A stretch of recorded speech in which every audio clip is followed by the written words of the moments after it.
Today we have Stephanie Bohon to speak on, since it's in brown, I'll read it out to you. Unequal protection under the law, encoding racial disparities in the case of Smith versus Georgia.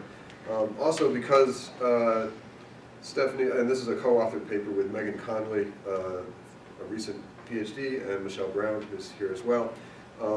And because Stephanie's been on leave for a while, and even though many of you are meeting her through methods courses, I'll read a little bit of her bio.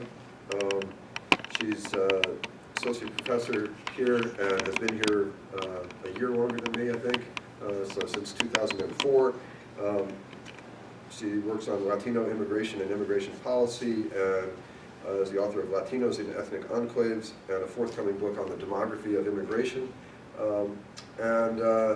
Interestingly, also, I won't read everything, she's got a long bio and a thick CV, as you quite imagine, but she has been selected for an award called the Martin Levin Award, which will be awarded, I imagine, this year at the Southern Sociological Society meeting. So, without further ado. And this talk is co-sponsored by the Center for the Social Justice and the Sociology.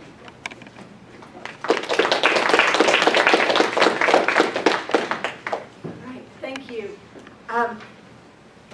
In late December of 1999, 19-year-old Brandon Smith, you see here, and two of his minor friends broke into the Gainesville, Georgia home of Gary Lane Dale for the third time. Nice guys. Unlike the other two times that they had broken into his house, this time they unexpectedly found Dale home sick from his construction job. And so Smith shot and killed Dale with his sawed-off shotgun, and then the three teenagers tried to hide the crime by setting fire to the house. Within a month, all three were apprehended, and Smith was convicted of malice murder, armed robbery, burglary, arson, and criminal gang activity, and he was sentenced to life in prison. Now, on its face, there's nothing about the Smith case that obviously connects it to race or racism. Smith, his two accomplices, and his victim were all non-Latino white men. Likewise, the defense attorney, the prosecutor, and the judge were similarly white. But a string of unique circumstances operating within a racialized legal system created ideal conditions for the institutionalization of new case law that deprives Latinos of equal protection under the law. And I want to unpack that for you today. I'm going to take off this scarf because I don't know about the rest of you, but I'm hot. Okay. So, the Sixth Amendment to the Constitution guarantees criminal defendants the right to a jury of their peers, but if, like me, you like old movies, you know, movies like To Kill a Mockingbird or 12 Angry Men remind us of a time when our peers were legally defined by the courts as non-Latino white men. Those were our peers.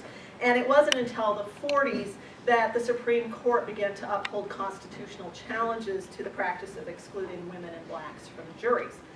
Today, it's expected that jury pools comprise a fair cross-section of the population.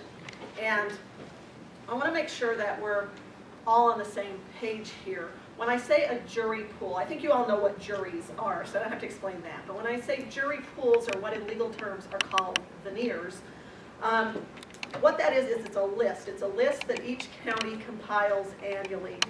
And jurors are drawn from that list. So if you're not on the list, you're not going to get called for jury service.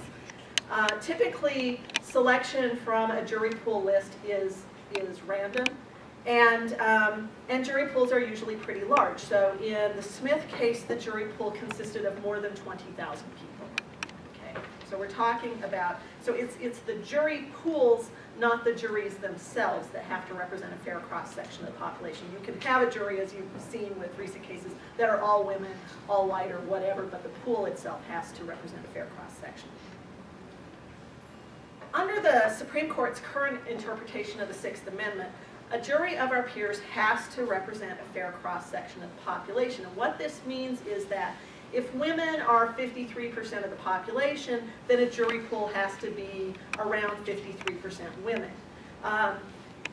However, which groups have to be accounted for in a jury pool has never been absolutely articulated by the Supreme Court. But the court has held that groups that are distinctive, or sometimes in the law the term gets cognizable, groups that are distinctive or cognizable cannot be ignored. And so many states, especially in the West, maintain that women, blacks, and Latinos represent distinctive or cognizable groups. But in most southeastern states, including Tennessee, and for the purposes of this paper, including Georgia, Latinos are not recognized as a cognizable group. In the last half of the 20th century, 5 cognizable groups were recognized in Georgia: men, women, blacks, whites, and others. Those are your 5 cognizable groups. So today what Michelle and I are going to do, and Meghan in spirit, is we're going to interrogate the Smith case as a case study of structural racism in a new destination setting. If you've taken a class from Dr. Geller, the minute you say the word case study, the phrase case study, Paul will say, what is your case a case of? And it's a wonderful question, okay? And if you've taken my 531 class, you'll know that we've talked about different types of cases, the typical case, the atypical case. The Smith case here for us is what we call a critical case. A critical case is used to either test a hypothesis or illuminate a theory, and we're using it in that latter sense. And I'll get to the theory here in a second.